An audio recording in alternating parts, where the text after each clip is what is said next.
actually pass it quickly to Stephen just to say a quick hello to everyone. Good evening, everyone. I'm Stephen Robinson, the city's senior heritage planner. And on behalf of the City of Guelph, it's my pleasure to welcome all of you to this first public open house for the Ontario Reformatory Heritage Conservation District study.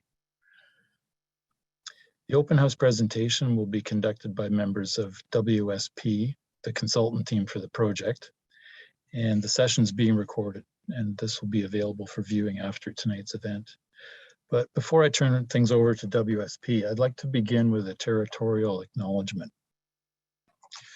As we gather, we are reminded that Guelph is situated on treaty land that is steeped in rich Indigenous history and home to many First Nations, Inuit, and Métis people today. As a city, we have a responsibility for the stewardship of the land on which we live and work. Today, we acknowledge the Mississaugas of the Credit First Nation of the Anishinaabe peoples on whose traditional territory we are meeting.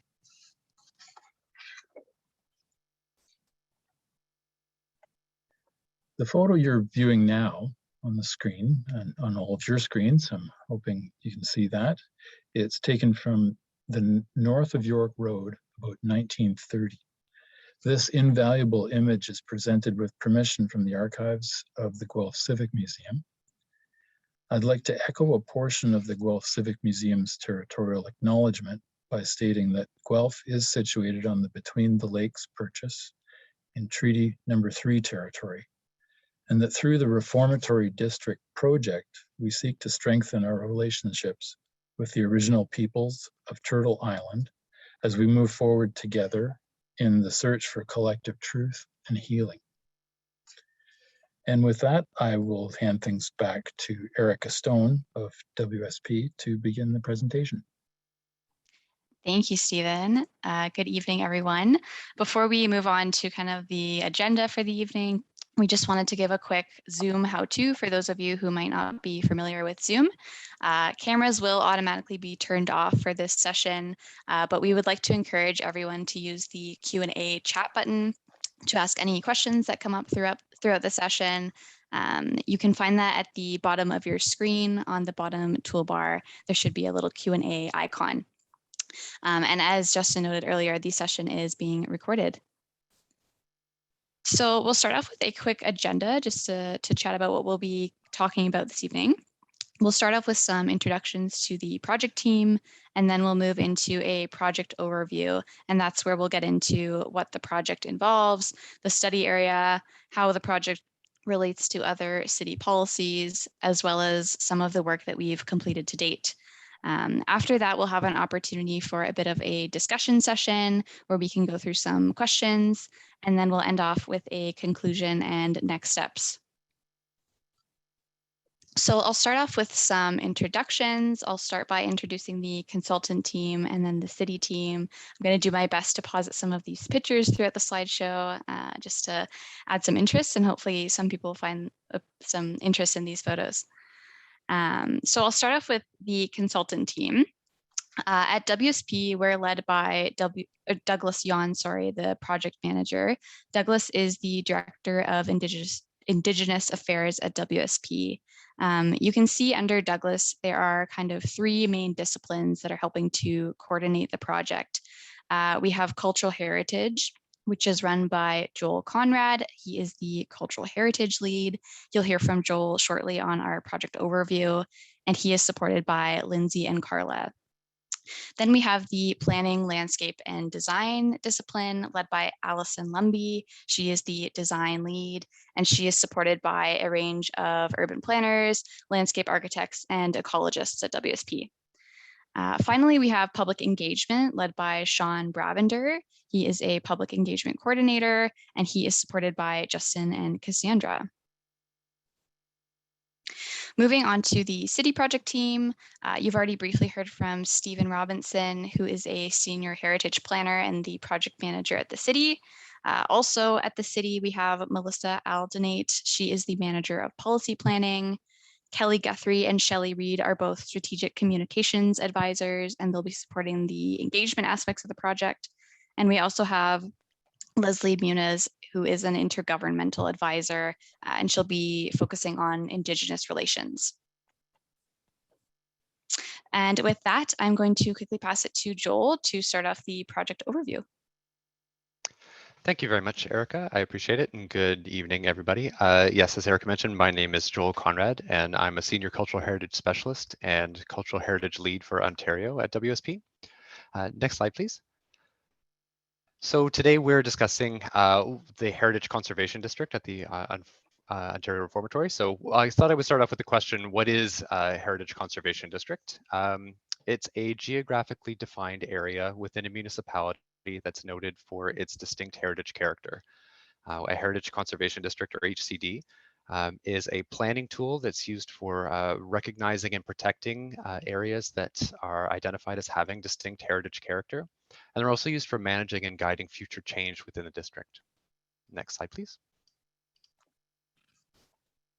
So through the adoption of a district plan, guidelines, and policies, a municipality can do a number of things. One that can guide the conservation, protection, and enhancement of the area's special character. And it can also ensure the community's heritage conservation objectives are respected. And one of the purposes of having open houses such as this is to really understand better what the heritage conservation objectives are. Next slide, please. So generally, we can divide up the Heritage Conservation District Study and Plan into two kind of discrete categories of components. Well, one is the components and one is considerations. So the components within the HCD district study includes the physical features, the built form, the landscape, the relationships between elements, views and vistas, the spaces, including fields and open places, the traditions of people, often known as intangible cultural heritage, as well as community values. The considerations are an understanding of those components, understanding the characteristics and features that exist within the identified study area, and understanding exactly what type of heritage conservation district or HCD we're looking at. Is it industrial? Is it commercial? Or is it institutional? Another consideration is boundary. Which is determined by historic, visual, physical, or legal and planning factors. And we also have policies. Next slide, please. So we've looked at the components and considerations, and now I'd like to move on to process. So what's actually involved in the completion of a heritage conservation district study and plan? And the Ministry of Heritage, Tourism, Sport and Culture Industries has outlined a process through which heritage conservation district studies are completed, which is on your screen now. So the HCD process starts with a request or proposal to designate a district. And the council makes a decision on the study area. And if a study area is not chosen or not agreed upon, then the study does not move forward. If a kind of distinct study area is identified, then it moves on to a municipal heritage committee, which is consulted. And then if agreed, it moves on to the study phase and the study commences. And this is the stage we're in right now. So once public notification is undertaken, oh, sorry, just go back one moment, please. One slide, thanks. Once the study notification it has occurred, then the study is completed and study findings and recommendations are made to council. And the council makes decision whether or not to proceed with the designation. If there's a decision not to proceed, then the area is not designated. If council finds that yes, they've taken the recommendations of the study and will proceed with the plan phase, then there's a preparation of the HCD plan and guidelines. Next slide, please. So from there, public notification and meeting to consider the HCD plan and designation bylaw will occur. And the plan will then be submitted in draft form along with the bylaw to the council, and council will make a decision whether or not to designate the area. If no, then the HCD plan and bylaw are shelved. If yes, there is support for the creation of an HCD, then there's a notice of bylaw passage, which is served on the district property owners as well as the Ontario Heritage Trust, and also made public. If there are objections, then those objections go to the Ontario Land Tribunal, and appeals may occur. They may occur in whole or in part. And if no objections, then it goes straight to the district designation bylaw, which is then in effect, and the HCD plan and guidelines are adopted.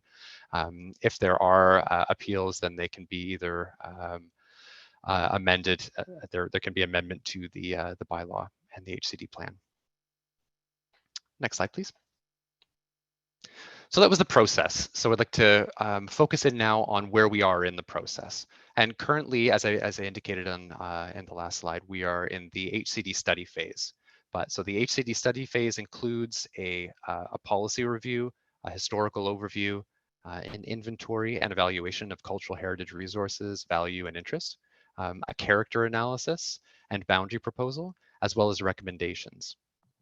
So the Hcd study may recommend the completion of an HCD plan and designation under Part 5 of the Ontario Heritage Act. But this, as indicated in the flowchart above, would be subject to council approval. The next slide, please. Great.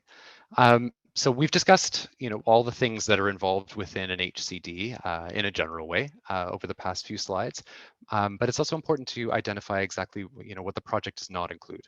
The project does not include visioning or land use planning exercises, nor does the project include determining future uses or partnerships. And the project does not include exploring development opportunities for the study area. Next slide, please.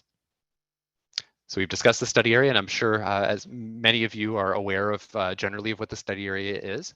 But for those of you who'd like a clearer idea, the study area is on your screen now. It's located in Guelph's East End, generally at 785 York Road. The study area is bounded by York Road, Watson Parkway, Stone Road, and the Guelph Junction Railway. And it includes built features and designed as well as naturalized landscape features. And I'll pass it over to Erica to discuss existing protections. Thanks, Joel. Yeah, we just wanted to go over kind of what is already protected on the property. It's currently designated under Part 4 of the Ontario Heritage Act. And basically what that means is that many of the physical elements of the property are protected. This list is very long, but to name some of the elements that are protected, some of the interconnected historical buildings, circulation patterns on the property, ornamental grounds, the machine shop building, the greenhouse, and many others. And this slide, we just wanted to include a map of the study area to kind of provide a quick glance of some of these highlight features that I mentioned. You can see many of them are labeled, such as the greenhouse, but many of the others that I didn't mention, including the north gate, some terraced walls and steps, the quarry area, and many others. On this slide, we wanted to talk about how the project relates to other existing city policies. And one important one is the Guelph Innovation District, or GID secondary plan. And this plan really provides a planning framework to guide future development in the area. And one of the main principles of the secondary plan is to protect what is valuable. And what that means is creating a place that respects the natural heritage system and cultural heritage resources, as well as making citizens stewards of those resources for current and future generations. And the plan really supports the idea of a compact mixed-use community that provides a wide range of employment and residential opportunities. And so the plan encourages adaptive reuse of the reformatory complex in a way that conserves the cultural heritage resources on the property. And this slide just shows a quick comparison of the study area, which is shown on the right, and some of the block plan areas included in the secondary plan, which are shown on the left. And as you can see, there's a lot of overlap between these two maps. And so it's really important that we're aligning with these existing policies to ensure that the work we're doing supports the objectives that have already been laid out by the city and its policies. So just to go into some of the work that's already been completed to date, we've completed a policy review of local planning policies, guidelines, and some bylaws that may be applicable to the study area, including the GID secondary plan that was mentioned previously. Based on our scan of development applications, we've found that there are no active applications within the study area or immediately adjacent to it. We are aware that of the development of an operations campus on city-owned land nearby the study area, which we'll be including in our project. And our review also identifies current municipal objectives and strategies and how that may apply to the potential heritage conservation district. So this information will be used to help kind of guide the development of future guidelines for development. And I'll pass it back to Joel. Great, thank you. Included in the work completed to date is the historical overview. The site itself, both the primary property as well as associated properties or adjacent properties, has a wealth of history, and we've organized this the elements into general themes that include, but are not limited to, pre-contact Indigenous period, the contact period, early settler land use, history of prisons in Ontario, Ontario Reformatory ideology, construction and design, incarceration and Indigenous peoples, post-reformatory period, and recreation. We have also completed several site visits to date over the past few months. The Cultural Heritage team has completed multiple site visits over the last 2 months. The planning and landscape team has completed a site visit, and the ecology team has also been out on site to complete their field work. So we've been there quite a few times. Next slide, please. We've also completed a meeting with Heritage Guelph. The project team met with representatives of the Heritage Committee on May 6, 2022. The purpose of the meeting was to provide participants the ability to highlight other work that's been done that involves the site, as well as adding to the resources, our already known resources, a wealth of additional resources in order to better understand the former and current use of the property or the area. Okay, I can take it from here. Thanks, Joel.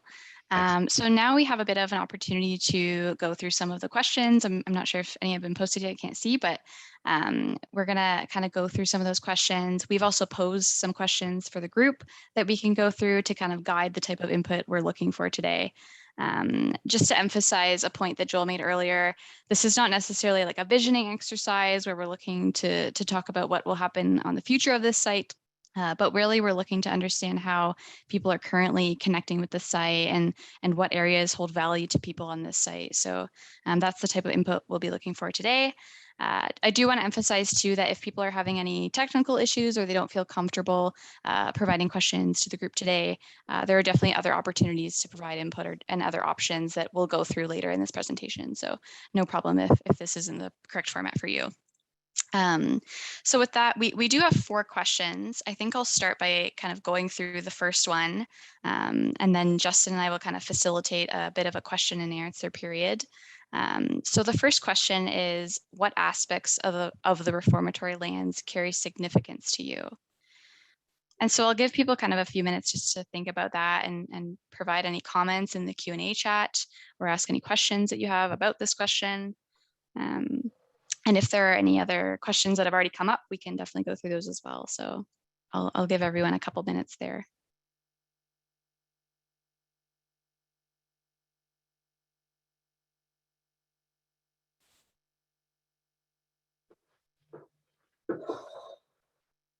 And just for everyone's information, we are seeing some of the messages coming to the Q&A. We're just going to kind of give everyone a minute to put in other questions. Justin, I'd be happy to respond to the first question that you'd indicated on the list. Absolutely, yeah. So why don't I'll read the question out, Stephen, and then what I will also do is I'll type the answer in a as you respond, and we can get that going. And I do want to just let folks know, you know, we have the we are seeing the messages coming in the chat, and so we will be taking those back for and including them in the Heritage Conservation District study. So Stephen, the first question that we had was, we thought that council had approved the designation under Part 4 and Part 5 heritage designation. Why only acknowledge Part 4? Okay, the answer to that question is that council, yes, they have approved the heritage designation bylaw for the property known as 785 York Road, which is the property currently and still owned by the province of Ontario, and which is managed by Infrastructure Ontario. So that is in the image, or the PowerPoint slide that Erica had presented with the study area, that we've indicated 785 York Road with a red boundary. And that property, the entire real property, and all of the heritage attributes that are identified in the bylaw, the heritage designation bylaw, are now protected under Part 4 of the Heritage Act. The second part of the question is why only acknowledge Part 4? That's because council has given direction to staff to undergo or to have carried out a Heritage Conservation District study under Part 5 of the Heritage Act. So a Heritage Conservation District study or boundary or plan has not yet been approved. All that's been approved so far by council has been individual designation of the land owned by the province of Ontario, which, as I'd mentioned, was 785 York Road. And I think that answers the second question, Justin, which was is any of the study area still owned by the province? That's correct. So 785 York Road is still owned by the province, and that is the real property that's been designated under Part 4 or designated individually under the Heritage Act. Fantastic. So those ones have been answered. There's a question about other opportunities to engage in conversation and how to invite others. So maybe actually at this point, maybe it would be valuable for us to demonstrate the Have Your Say Guelph page, and we can show you kind of where we are, where we're looking to gather your feedback as we move forward. So, you know, what we're really looking for in terms of this project at this stage is to gain a stronger understanding of the different elements of this site that have significance, whether natural, cultural, historical. And so I just wanted to quickly show, because we are getting some elements in the chat, and I think that's great, and we will absolutely be including those, but just to give folks a little bit of a line of sight into the different ways that you can provide some of your feedback, because we are seeing some different questions come in about how you can provide feedback. So I'm going to just steal screen share from you, Erica. And I'm going to just show folks the Reformatory District page here on haveyoursay.guelph.ca. And we'll put the link in the chat for everyone, and we will also follow up with an email to everyone who was registered for this project. And so the things that I would encourage you to do at this point, as we move through this project, the key buttons that you're really going to want to focus on are, first, once you get yourself registered on Have Your Say Guelph, and just as a piece of information, you are able to register for this page And this project, even if you are not a resident of Guelph, I can say that with 100% certainty since I registered with my postal code here in Collingwood, Ontario. So I am definitely not a resident of Guelph. I am also not making comments on the page though, so you can rest assured of that too. But we invite you to use the subscribe button, and you will get information as we move into the latter phases of the project. So that'll include our next open house, it'll include any other engagement opportunities, and it'll include information if we move into the Heritage Conservation District Plan phase. When you go down, you'll see that there are two tools that we have available where we'd really like to learn a little bit more about what types of things are valuable to you when it comes to the reformatory land. So the first tool is stories. And stories is really kind of an open environment for you. So if you go into stories, you click on the start your story by providing a title, and it pops open this essentially kind of a text box here. And you can provide us all sorts of information about what your story is and how you connect to the reformatory lands. So if you have a family history with the reformatory lands, if you have your own story of when you connected to it, if you have areas that are of particular significance or that you've noticed as you've traveled the site, we want to hear about that. And then the other tool that you can use is the map your comments one. And the mapping tool essentially allows you to put pins on a map. So it's kind of like if you were if you were using Google Maps and you wanted to identify a specific area, or you wanted to get directions, but except you can use this little plus button, the add pin here. And if you click on add pin, it pulls open the different types of pins that you can drop.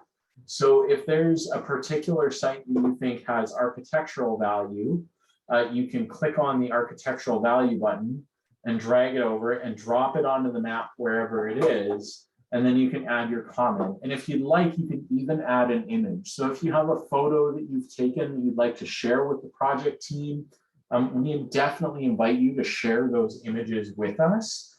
Just know that if you share that image, it does become publicly available. So just know that as well. And then you do have to click submit. That's really important. If you don't click submit, it doesn't show up. So if I kind of click out of this, then you'll notice that my pin has disappeared. So you do want to make sure that you click submit whenever you hit, whenever you're adding any of those pins.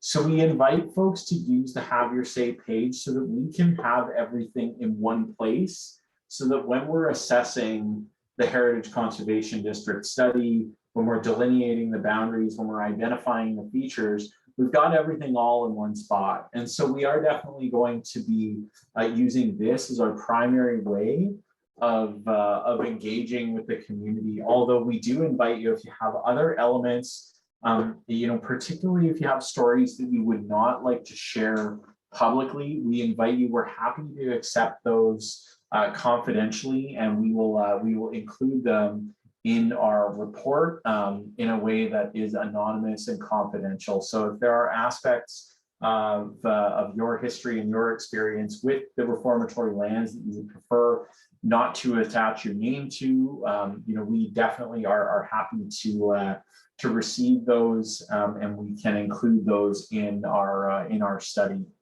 So those are the different ways that we would like to invite you to provide us with some of your feedback. We are seeing some of the elements come in the chat, and we're definitely going to be taking those and adding them to the different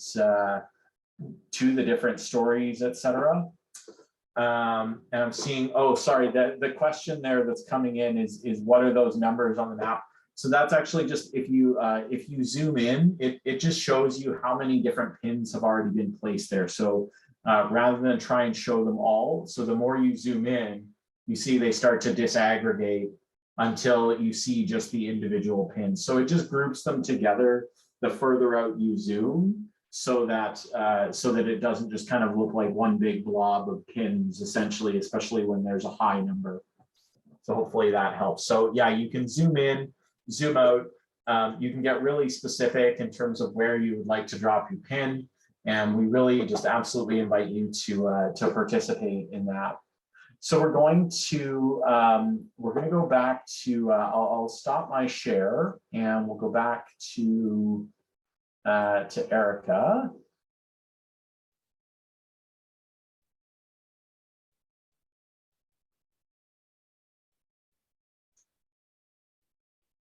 I'm just going to, I'll take a look at the Q&A and we will move more into the Q&A function where we'll be answering any of your questions. The chats are definitely a good place for us to have information that's related that we are going to be including on in the report, but the Q&A would be the kind of place that we would be really looking for specific questions. So Erica, why don't you continue us on here? Yeah, absolutely. Before I move on, maybe I'll just point out some of the comments that we received to answer this question, because there's really awesome ones. A lot of people have mentioned the natural areas of the site, some of the waterways, streams, walking trails, the buildings itself, the stonework, landscaping. So those are just some that are coming in, but there's lots, so that's excellent, thank you. But maybe with that, I'll move to the next question and we can keep answering questions as we go along. The next question is, what connections do you have to the site? So again, we'll give people a few minutes to answer that, but were there any additional questions, Justin, that we wanted to go through now, or do we want to just give people a few minutes to think? I'm just going to go through the questions, Erica, and I'm going to connect with our team so that we've got a clear understanding of who's going to answer those. Sounds good. So yeah, if anyone has any comments on this question for now, we'll give you a couple minutes just to put your thoughts down.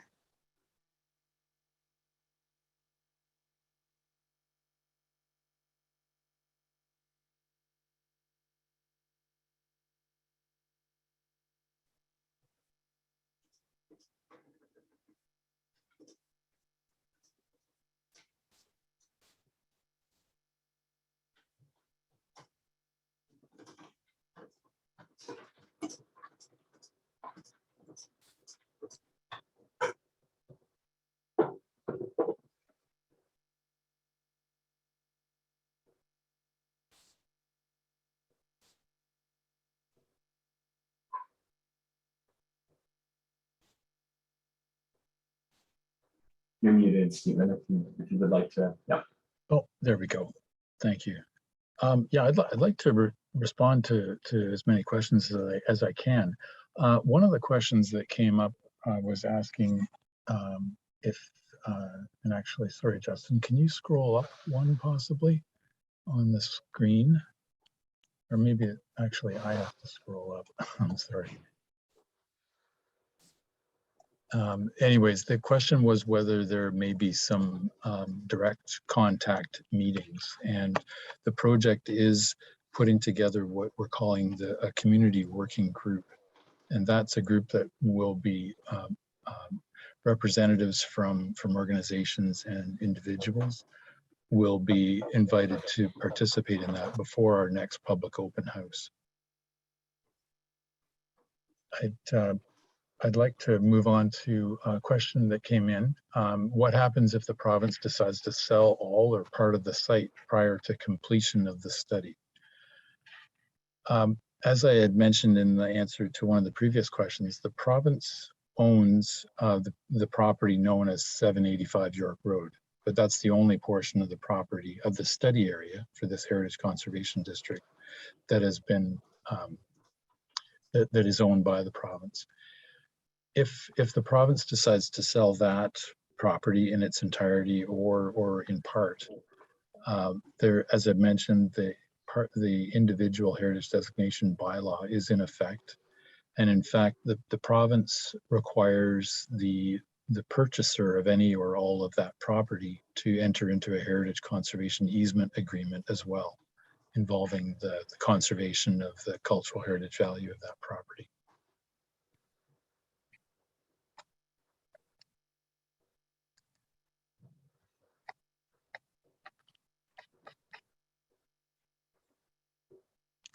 Another question that I could respond to, Justin, is does the province support the proposed Heritage District designation under Part 5 of the Ontario Heritage Act? I can respond that yes, Infrastructure Ontario has indicated that the province has really no objections to the Heritage Conservation District study, and I think I should be careful not to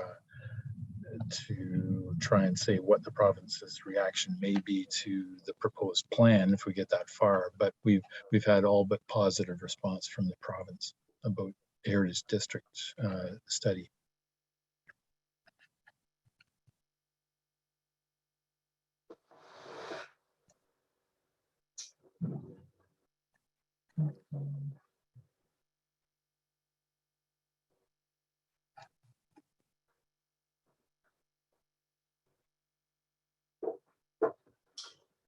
So one question that has come in is, can we add pins after the meeting? And the answer is a resounding yes. We're going to be leaving the Have Your Say page and the tools open for 2 weeks following this presentation. And then at that point, we're going to be moving into kind of the finalization of the study portion of this assignment.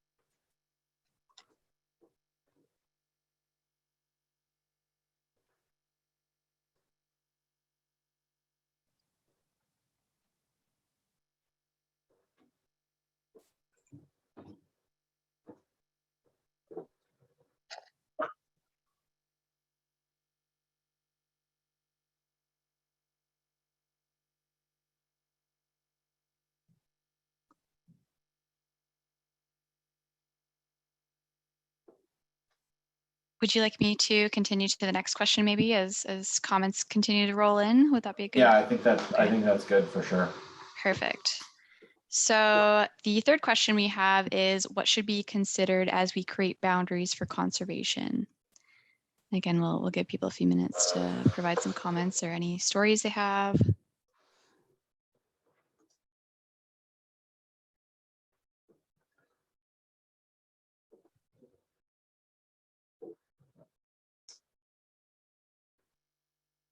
And there was another question I accidentally clicked answer live, and we'll just do that now. A question was, can you send emails after tonight if you're not able to respond in writing here? We're absolutely open. You know, the feedback that we would like to get from residents is absolutely, you know, we'll remain open for at least another 2 weeks here. So we would love to get more information. That's why we're having this session now, and then we'll be listening to what the community is letting us know. We want to hear your stories, and we want to be able to incorporate them into this study. That's really a priority for our team as we go forward.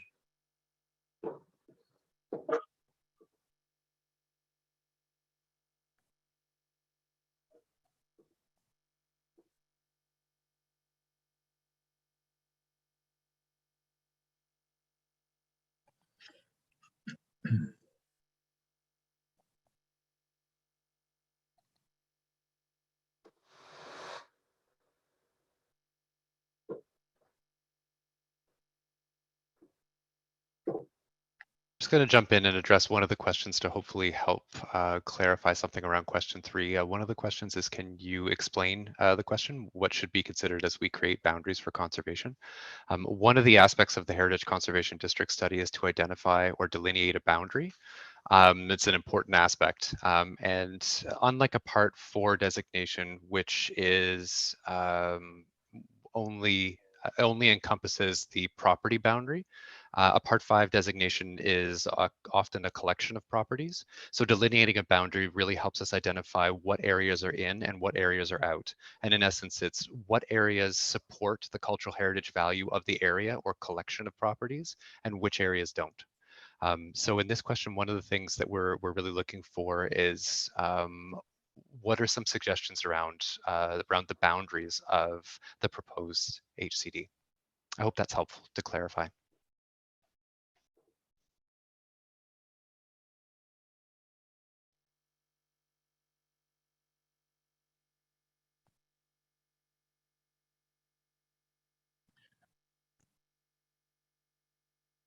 One of the questions that has come in is asking if there is a map that shows the Part 4 or the individual designated area versus the area under consideration for Part 5. And actually, one of the slides already presented does show that, both those aspects. And that image can also be seen at guelph.ca/heritage. That's the Heritage Planning web pages. You can navigate to the Ontario Reformatory Heritage District Study page, and you have access then to a PDF that you can open up and zoom in quite close to see all of the detail of that imagery. There is a question and it's a logistical one that I just want to answer. So when we initially started, the chat was, I think, mistakenly turned on so that it was kind of an everyone chat. And the priority for our team is to really gather answers to the questions. So for our own ease of kind of reporting and recording, we made it so that you can chat to the hosts and panelists. That was the intention. So that was really where we wanted to focus. So that's why we ended up having to, I apologize, that was a logistical error on my part, but we wanted to make sure that the chat was used to gather responses specifically from the audience to the questions, and not necessarily for us to have to kind of comb through some of the back and forth. So we're happy to engage in that back and forth and discussion, but we really wanted to use the chat as an opportunity for us as the hosts and panelists to hear from you, and to include all of those aspects that we are receiving. So we are seeing a lot of elements come in the chat. I just want to let everyone know that we are seeing all of these things, and we're going to be categorizing those when it comes to the different questions that we're asking. And that's why we switched it, so that we were able to really focus on the feedback that we're getting about our specific questions. So thank you for your patience, and my apologies for that. That was just a logistical error on my part at the start of the meeting.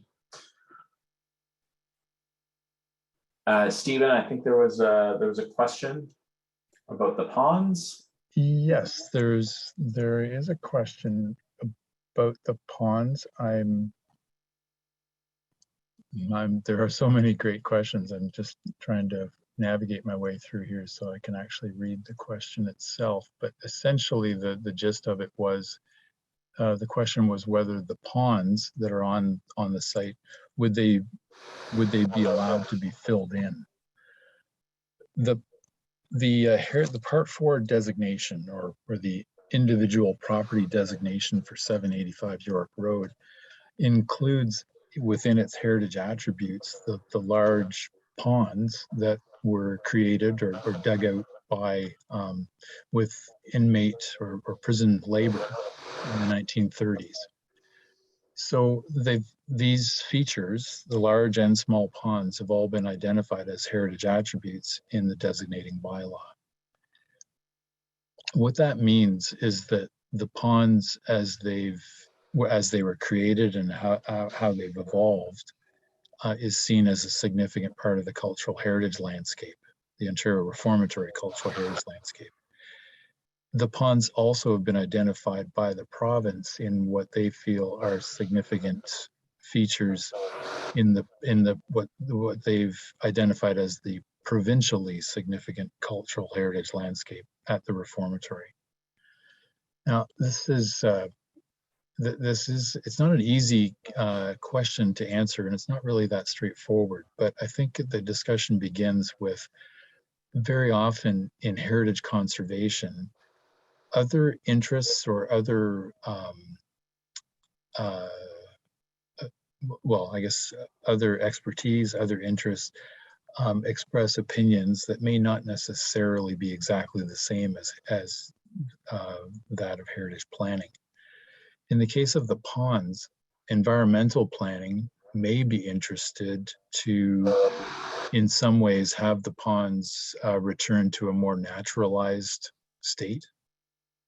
That's something that would have to be discussed. And having, if the city, well, now that there is a heritage designation individually for 785 York Road, and now that the province has identified those ponds as contributing to the provincial interest, it's something that it would need discussion before decisions are made as to whether the ponds could or should be changed. I want to emphasize, really, it's a discussion about balancing the natural environment and its needs and requirements versus just simply or limiting oneself to only conserving cultural heritage value.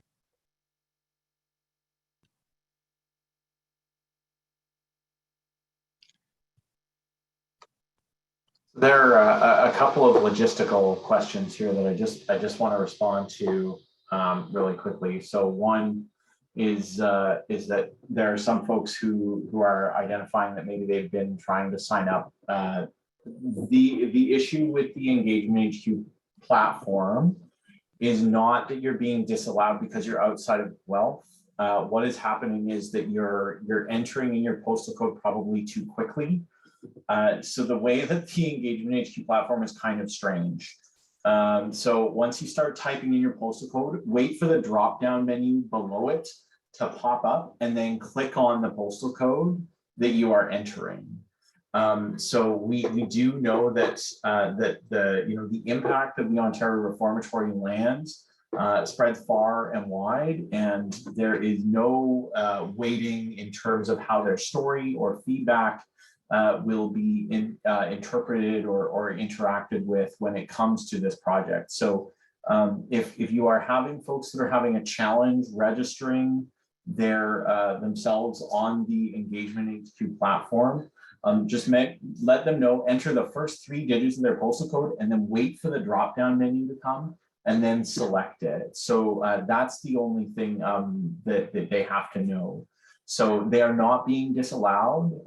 It is just that the postal code piece can be sometimes finicky, and it's strange because it's a drop down. It's not just a it's not just a text entry. We did have a question. The one, there's a couple different ones, and so I just want to truck through some of the ones that are relatively easy for us to answer, and then we'll get into some of the other components. So one of the questions that came through was about when we are looking to try and put this forward, and they're asking if the study results will be presented to council before the municipal election this fall. The answer there is I believe that's the plan.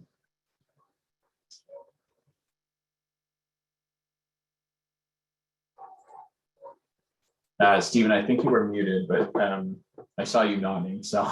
Oh, okay. Yes, you're right, Justin. That is the plan, to bring the recommendations regarding the study from the consultants to council within this term.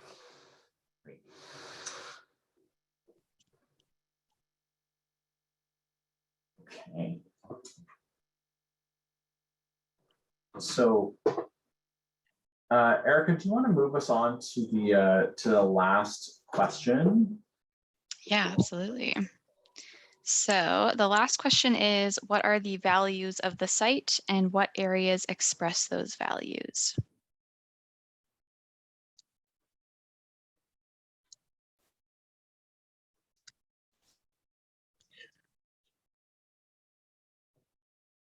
Erica, I'm sorry to cut in.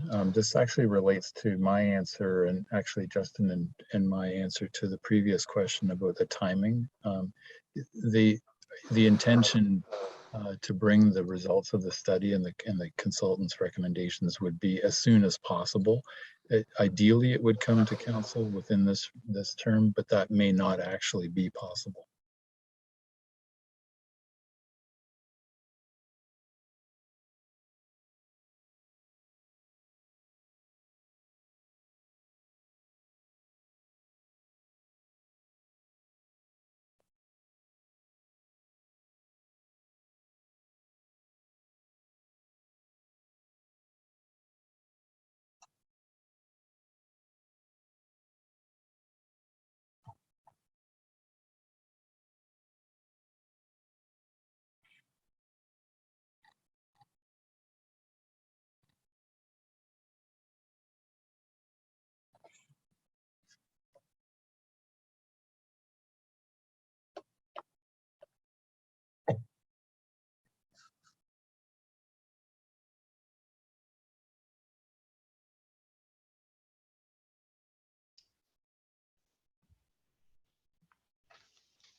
So Stephen, I think maybe you and I might jump in and answer some of the questions about future use versus or future use and how that plays into an HCD study and plan.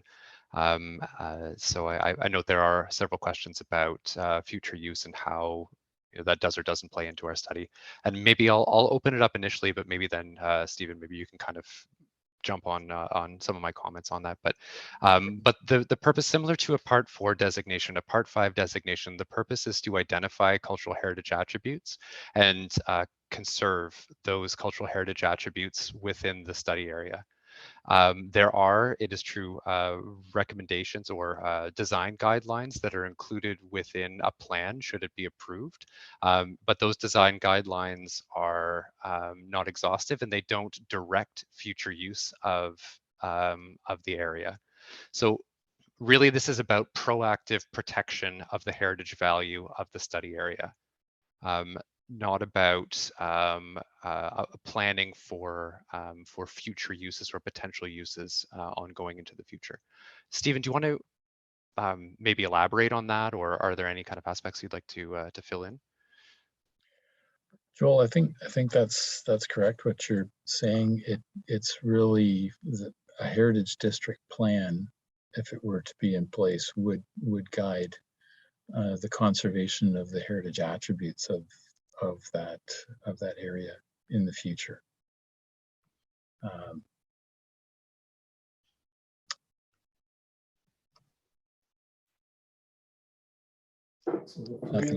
Nothing more to add at this time. Yeah, great, thank you. A few kind of questions I think might be relatively quick and easy to answer, Joel. So one is, what kind of natural values are considered in this sort of heritage designation? And that could be either Joel or Stephen.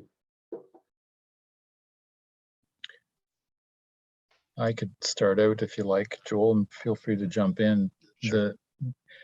In the list of heritage attributes that are already protected in the individual designation of the land, of the property that's 785 York Road, the landscape includes the ornamental landscape, essentially, which is the kind of what I tend to call the front yard from York Road up to the Reformatory buildings. And that ornamental landscape is designed. Much of it was designed originally by John Lyle, the property and Reformatory's initial architect. So the road system, the system of walls, of field walls, the ponds that we mentioned, and the water courses are identified as heritage attributes in that individual heritage designation. So I believe one of the questions was asking or wondering whether the current heritage designation just simply refers to buildings, and that's actually not the case.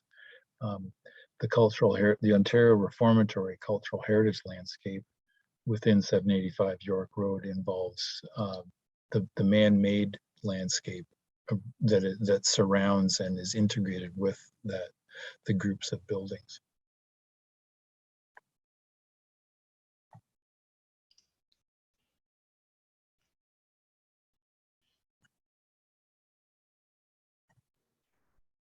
Anything to add there, Joel? No, Stephen answered it. Had a great answer. So.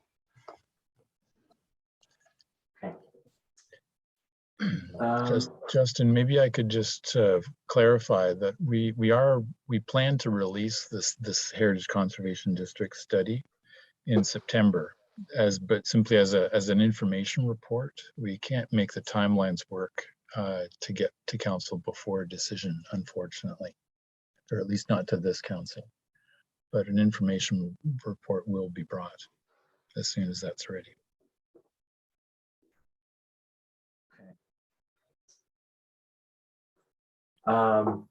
So there's a question here that asks about regarding the built aspects of the property, what criteria would be used to determine whether or not they would be salvaged, and are these purely structural in nature?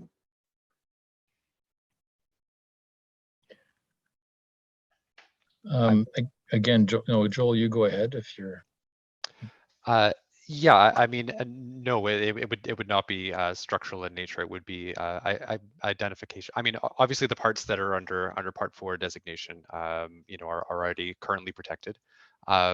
Those structures outside of the current Part 4 designation and that may be included in the Part 5 designation will be designated under Part 5 of the Ontario Heritage Act, giving them some protection, a great amount of protection. How we determine the value is more related to any historical significance, any associations, historical associations. It would be based on its contextual value. It would be also based on any design value. So we're really not looking at structural integrity necessarily, more concerned with historical, associative, and design values. I hope that's helpful. Stephen, do you want to add anything to that? Yeah, Joel, I think you're completely right. I just wanted to add to the idea of that contextual value. For under the Heritage Act, when properties are designated individually, cultural heritage value is determined by 3 criteria. The architectural or design value is one criteria. The historical or associative value is the second.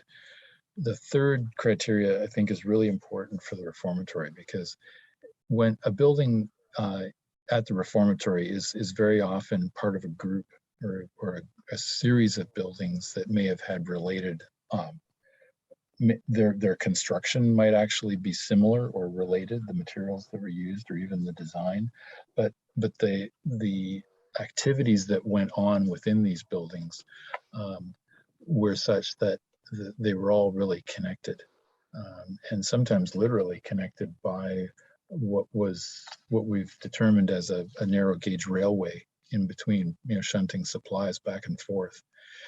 So what we're learning is that the Reformatory is not just about the beautiful park-like setting in the front yard and the large detention center complex, the building that you see from York Road, but there's sort of a backstory there with buildings that were very much part of the means of production, and where inmates did a lot of their work and a lot of training. So that relationship between buildings is something that's also considered when we're determining cultural heritage value.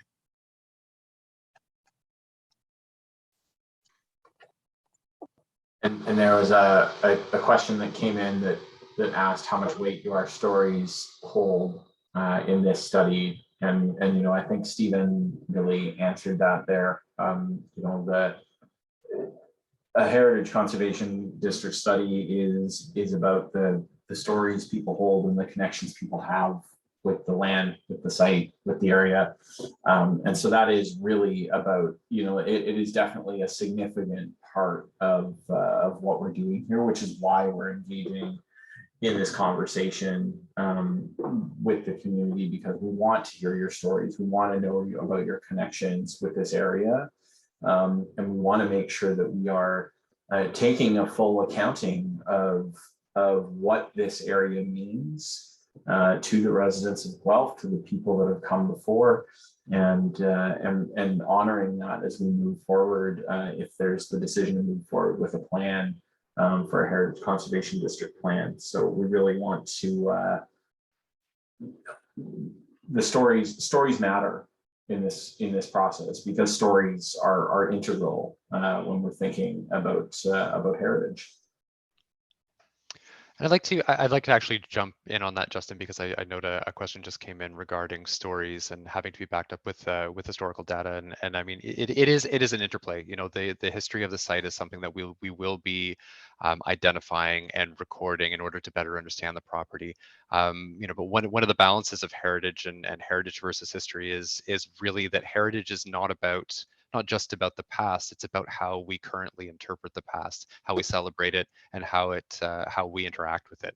And so really, when Justin's discussing the stories, and our expectation now, or our hope now, is really to get a better understanding of how all of you interact with the site, how all of you understand the importance of the site, how the site's history and its current layout, how you interact with it, what you find important, where you find those things important within the site itself. So I hope that addresses that question. History is absolutely important in defining the site, but it's really the interactions that we have with our current definition is what we're looking for. I hope that's helpful. If I could just jump in too, I'm really pleased with some of the information and offerings that we're receiving through the commentary. One comment was that from, if I understand it correctly, from the daughter of a previous superintendent. And so the daughter had lived literally on the site for 4 years or so.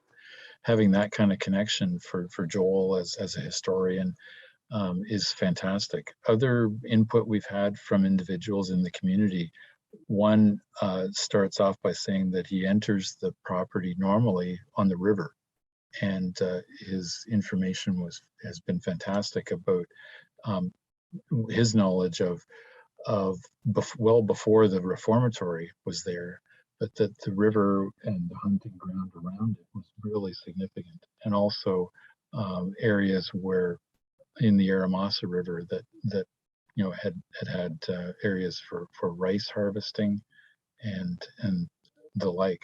So we are looking for stories about the Reformatory, yes, but we're also looking for stories that go back even further than that time period of 1910 and after.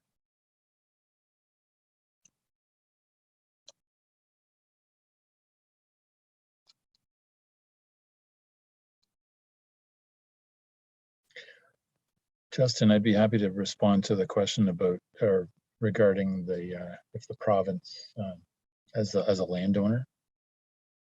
Yeah, that sounds good. Go ahead, Stephen. So that the question, I'll just read it out for folks. There's a couple different ones. So does the province as a landowner have to abide by any city designation of a heritage district, and have they the right to appeal any city designation of an HCD? In simple terms, the province as the current landowner of 785 York Road, they do have the ability to appeal a proposed heritage conservation district. I think I alluded or described earlier that we've had nothing but positive response from the province in both our proposal and carrying out the individual designation of the property of the property owned by the province, but also we've had positive reaction as far as a district study being carried out for the greater area. The question goes on to say, how much impact does this study have on a buyer of the property and the province, since they are the owner? I mentioned earlier that the land's owned provincially now. When the province divests, there are certain conditions that have to be met by future owners of the land. And by the land, I just simply mean what we know today as 785 York Road. If the new owners will be required to abide by the individual heritage designation bylaw, and any future heritage district plan if that's put into place. But as I mentioned, new future owners will also be required to enter into a heritage conservation easement agreement with the city of Guelph for the use and future development, which would help to guide future development of the property. Erica has also mentioned too in the information that we began with, the city's planning policies, the Guelph Innovation District Plan, secondary plan, and the block plan itself will also be the guiding any proposal to develop the area. So as you read through the official plan portion, or the portion of the official plan that is the GID secondary plan, one sees that the cultural heritage resources and their conservation is very important. And that's something that will be reiterated and strengthened by, at the very least, by a Heritage Conservation District study. Great, thanks for that, Stephen. Appreciate it. So there's one question in here that asks about at which point do we start kind of discussing future focused and you know, the consideration for what this land and area is going to be, and I guess the kind of next question from that is, you know, about how long do these types of projects typically take in terms of our the Heritage Conservation District study and plan. And I think anytime you get asked how long a typical project takes as a consultant, you typically shudder because there is no typical, but you know, maybe we can throw those over to the team there. But just to emphasize that at this point, with the study, what we are really doing is looking to gather stories and understand the cultural context of the site and the heritage context of the site, and the discussions about what's next and what's in the future. That really comes, you know, at later phases if those are determined to proceed. That's true, Justin. I think that one of the main reasons for the study happening now is the determination, or at least the recommendation to come from the consultants as to the study, or the study boundary area, the district boundary area. Joel, I'm not sure if you want to speak further on that, but that's really the first hurdle to decide how much further the Ontario Reformatory cultural heritage landscape should extend past what's already designated under Part 4, meaning the designation of 785 York Road. Then, in my mind, the original Ontario Reformatory property was quite large, as most of us know. But there's such a direct connection between today's Reformatory land and the quarry land that is to the south of the property along the river, that that relationship between the Reformatory building complex and 785 York Road and adjacent features like the quarry, like the wooden trestle bridge between the quarry and the Reformatory, that's what the consultant team is considering right now in their preparation of a recommended boundary for the Ontario Reformatory Heritage District. Yeah. And I mean, Stephen, I'll just expand on that only briefly by saying, yeah, we're currently in that process of understanding what the boundary delineation is, and it's you know, the conversations we're having today, the questions that you are asking, as well as the questions you're answering, are really going to help us refine exactly what that boundary will be.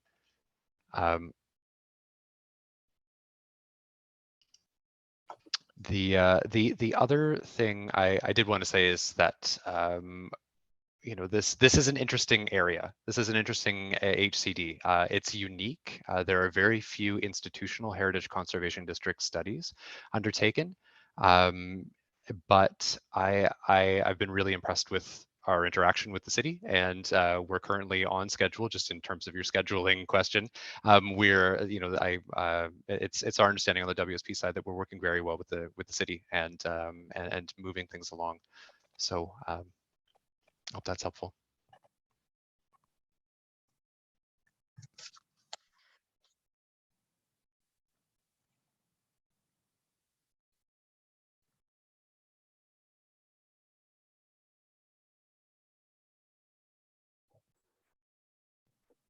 Okay.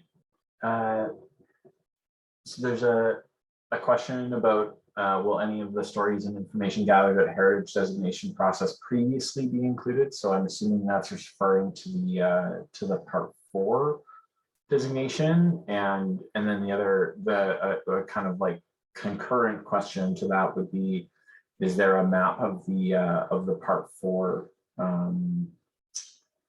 area available versus the under consideration for part 5? Justin, I believe I made a suggestion earlier that one of the slide images that Erica had spoke to indicates the study area and also the areas that are already protected under part 4. So I don't know if you want to flip back to that slide in the presentation. That may be helpful. That's the one there. I just noticed another that this might be helpful in answering that question, and I'll just reiterate that this map is readily available on guelph.ca/heritage at the Heritage Planning website. There is now a project page for the Ontario Reformatory Heritage Conservation District Study Project.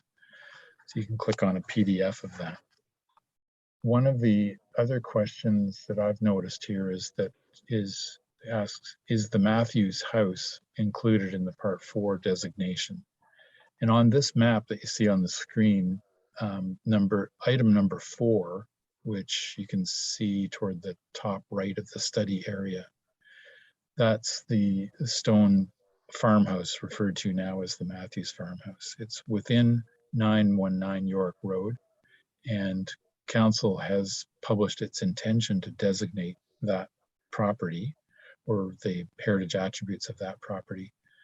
But that is not, there has been no decision made as far as, or final decision made as far as the designation of that property. What I think is important to point out here is that the red line around 785 York Road, which is the provincially owned property, that red line doesn't necessarily encompass what should be seen as the entire Ontario Reformatory Heritage District. And that's the whole reason behind this Heritage Conservation District study, is for the consultants to provide the recommendations as to what the Reformatory District should be, or what the boundary should be. It's possible that Matthews farmhouse may be recommended to be within the Heritage District boundary.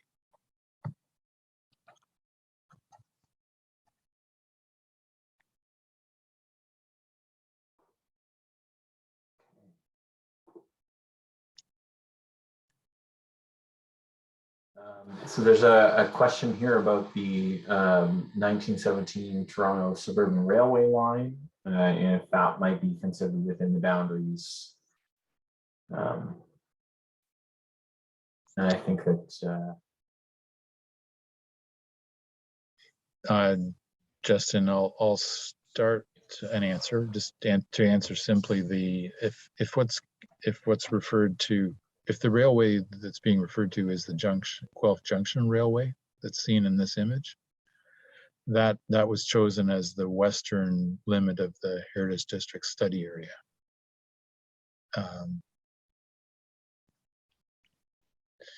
That is within privately owned property, within block plan area 1 of the GID secondary plan on the west side of the Aramasa River.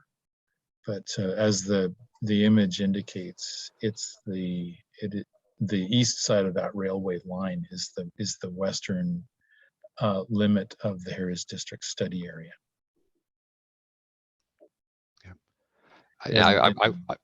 I would just add that it currently constitutes the boundary of the study area. Whether or not it will or will not be included is yet to be determined definitively.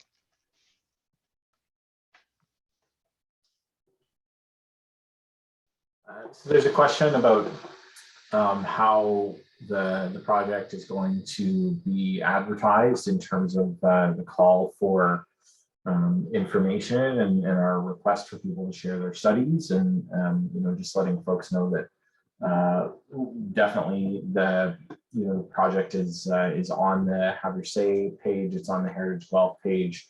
It's being promoted on social media, and the most important and the most significant way that that people find out about these types of projects is through word of mouth.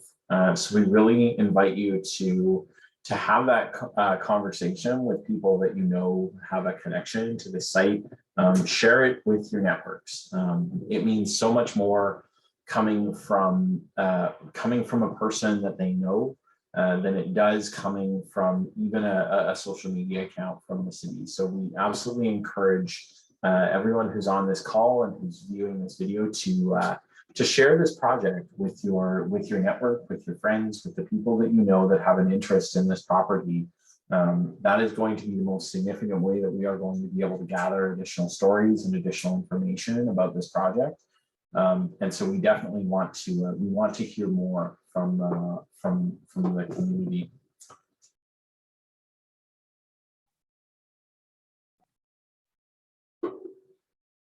And the one question that has come in and that I answered in the Q&A, but that I will just answer verbally, is that this video is going to be available on the city's YouTube page. It will also be available on the Have Your Say Guelph page, so it will be available for sharing for folks to circulate.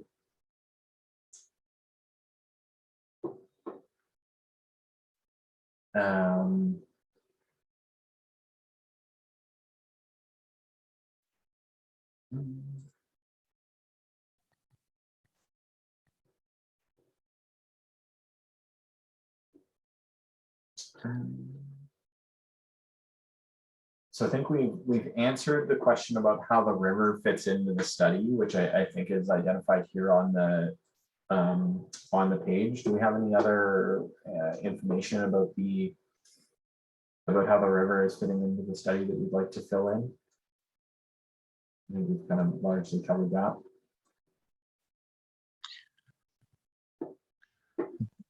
The river actually is such an important natural aspect or geographic aspect of the study area, and it plays its part in likely all of the time periods that the consultants are considering. I think as a form of transportation, and especially in the theme that Joel has outlined, the theme of recreation is so important in understanding the cultural heritage value of the Ontario Reformatory District study area. Again, I want to reiterate that this study isn't just about the Reformatory. It's about an area that the larger area around what was the OR.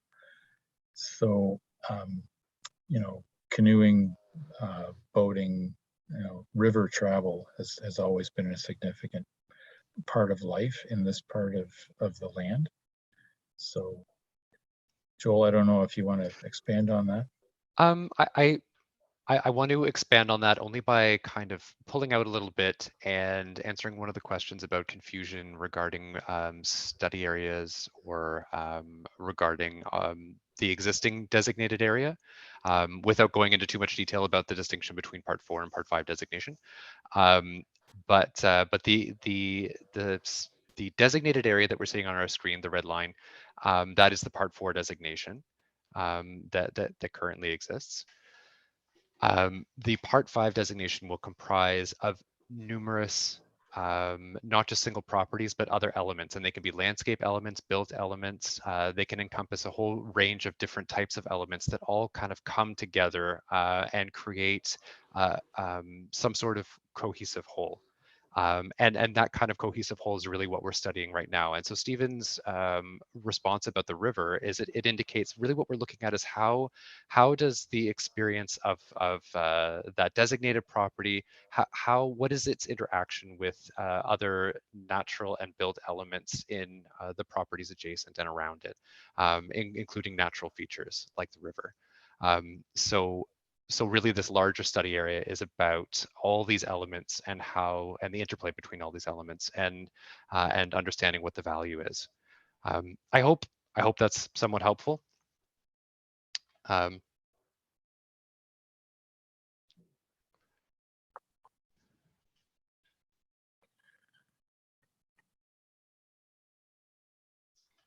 There's a question in here about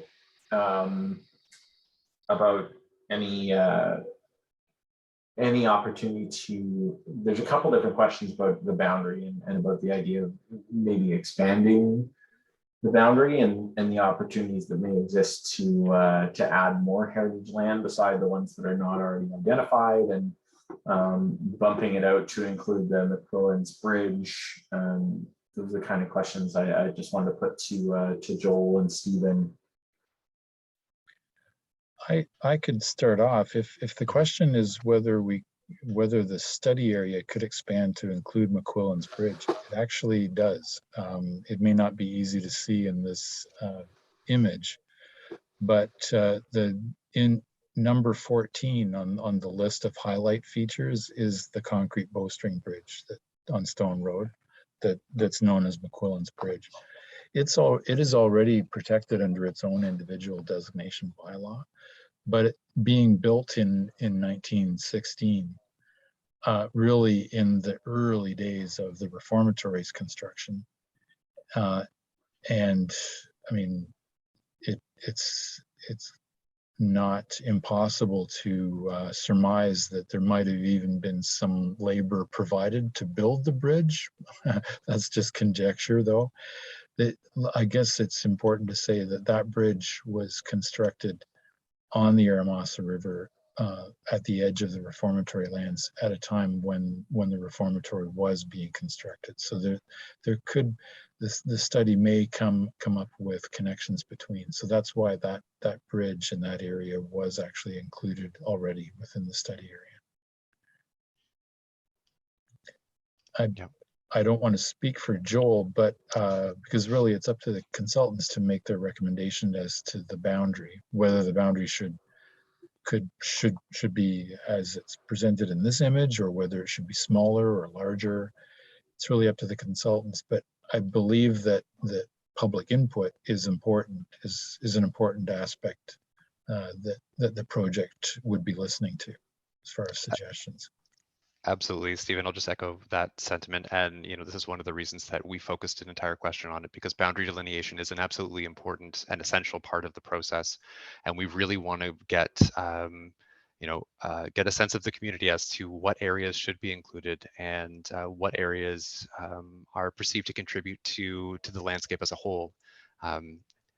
And not think the Part 5 designation gives us the opportunity to not think of things just at a property level. It gives us the opportunity to include larger landscapes and really kind of understand that interplay between all the elements. So an essential component of that is really understanding how the community feels about it. So I'm just reviewing. I know not everybody can see, but I'm reviewing the comments as in the chat as they come in, as well as the questions. We obviously, there with the amount of participants there are, over 60 at the beginning, we can't necessarily address everybody, but please rest assured we will be taking all these back and reviewing them over the coming days and weeks, and incorporating those where we can.